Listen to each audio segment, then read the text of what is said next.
Miss, tagasan ka? OFW International TikTokers.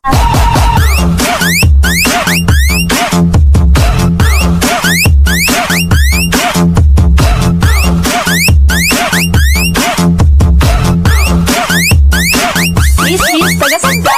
Kawaii, kawaii, kawaii.